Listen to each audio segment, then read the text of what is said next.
You're listening to Policy Currents, a weekly podcast from RAND. I'm Evan Banks. And I'm Deanna Lee. Every Friday, we bring you new insights from RAND's latest research and commentary. It's April 12th.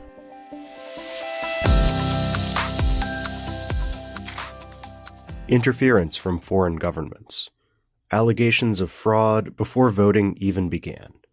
Continued assertions that the election was stolen. The 2020 presidential election was mired in controversy and conflict, culminating in an attack on the U.S. Capitol and, ultimately, eroding many Americans' trust in elections. As the 2024 presidential election approaches, a new RAND paper considers whether and how these threats could resurface, as well as the potential for new challenges to election credibility. The authors focus on the vulnerabilities of three types of assets that are necessary for fair democratic elections: physical assets, such as voting machines, human assets, such as election officials, and reputational assets, such as public confidence in elections. Although threats to any one of these areas could undermine the credibility of U.S. elections, there's also the possibility of a perfect storm in which several seemingly unrelated threats target these assets simultaneously. Furthermore, artificial intelligence could accelerate the effects of this storm. To help policymakers better understand potential threats to U.S. elections, the authors explored two fictional scenarios. In one scenario, Russian hackers use AI and fake social media accounts to simulate authentic grassroots conversations to sow doubt about election integrity. In the second scenario, Iran compromises voter rolls and uses AI-generated images to reinforce public doubt about election results. Gaming out such scenarios is key to guarding against risks to U.S. elections, the authors say.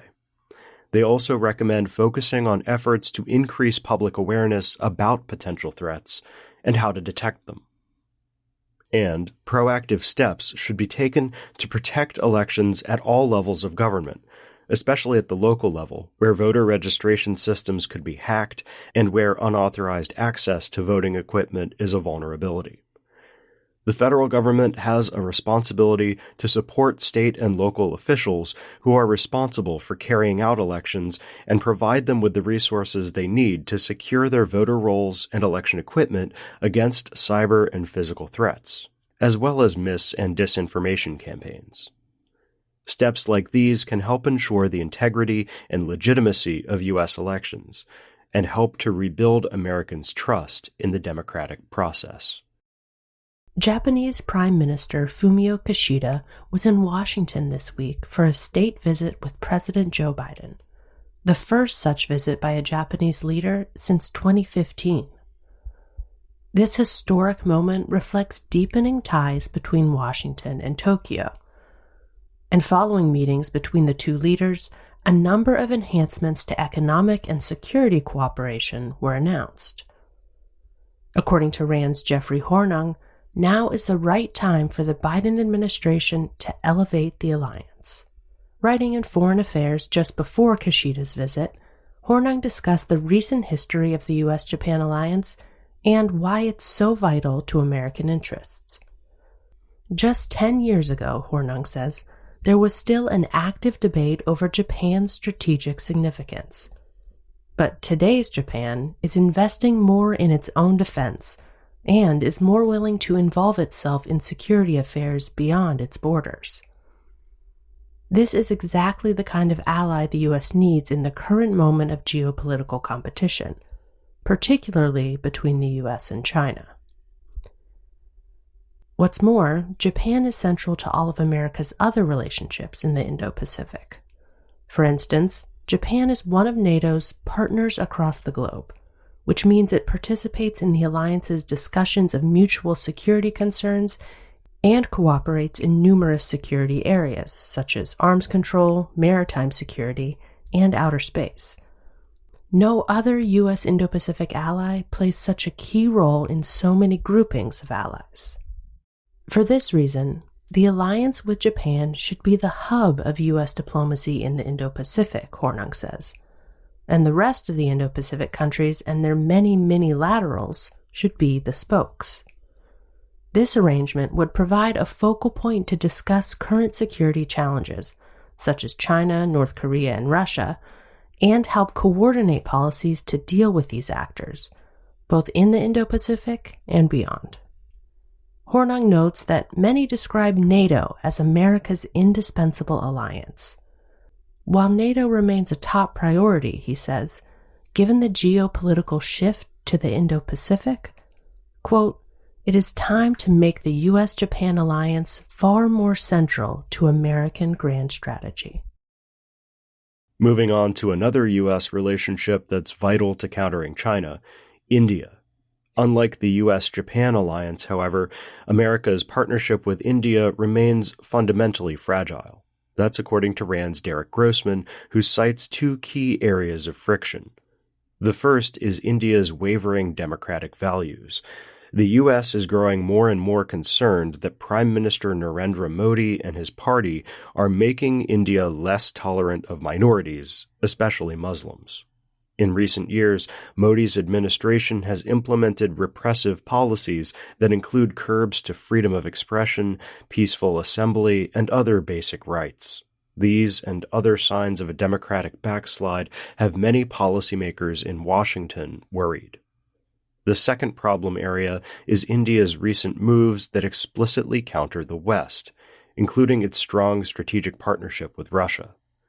India is a member of the China and Russia-led BRICS group, comprising Brazil, Russia, India, China, South Africa, and 5 recently added countries, as well as the Shanghai Cooperation Organization, which includes China, Iran, Pakistan, Russia, and several Central Asian states. Not only that, Russian President Vladimir Putin has called India a, quote, true friend, and India has, in violation of U.S.-led sanctions, increasingly purchased discounted barrels of Russian oil, so much so that India is now Russia's #1 export destination. Further, India has purchased Russian arms for decades, meaning that the majority of India's military hardware is of Soviet or Russian build. When Russia invaded Ukraine, Washington was hoping that New Delhi would distance itself from the Kremlin. However, India has done nothing of the sort. Rather than condemning Russia for invading and seeking to destroy a sovereign neighbor, an indisputable violation of the rules-based global order, India has retained close ties to its Cold War ally. The U.S. and India will have to address or agree to ignore these challenges if the two countries want their tenuous partnership to continue to improve, says Grossman. Whether or not that happens will, quote, shape geopolitics for the rest of the 21st century. U.S. veterans who have put their lives and health on the line for their country should have access to safe and healthy working conditions after leaving military service. An important first step in achieving this is understanding the working conditions that veterans currently experience. That's where a new RAND paper comes in. Using national survey data, the authors examine veterans' vulnerability to poor working conditions, look at the differences in the types of jobs that veterans and non-veterans hold, and identify potential opportunities for improvement. Here's a rundown of some of the findings. Evidence suggests that veterans are uniquely vulnerable to poor working conditions. Veterans report more musculoskeletal injuries, and working-age veterans report poorer health, more chronic conditions, and more work limitations than their non-veteran counterparts. This is partly because military service is physically and psychologically demanding, and the effects of those experiences can follow veterans long after they transition to civilian life. For example, veterans' exposure to burn pits and other environmental hazards could result in injuries or conditions that are exacerbated by their civilian jobs. And many veterans experience PTSD, anxiety, or depression, which can be lifelong struggles. Data also shows that veterans may be more likely to work in unhealthy jobs as civilians. This includes jobs in fields such as natural resources, construction, maintenance, transportation, and material moving, all of which typically involve greater physical demands and exposure to potential hazards.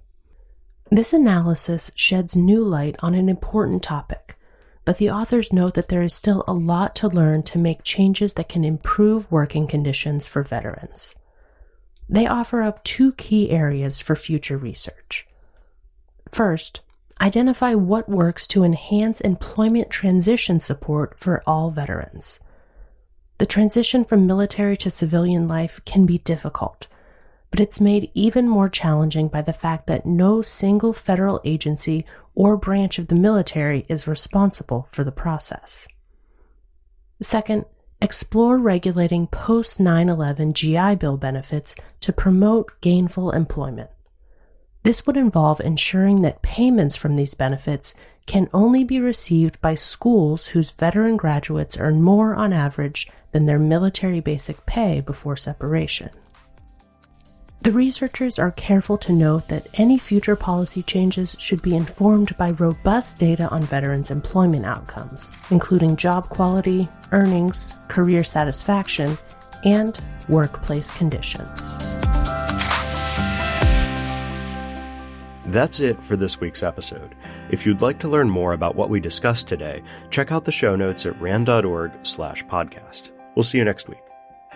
RAND is a nonprofit institution that helps improve policy and decision-making through research and analysis.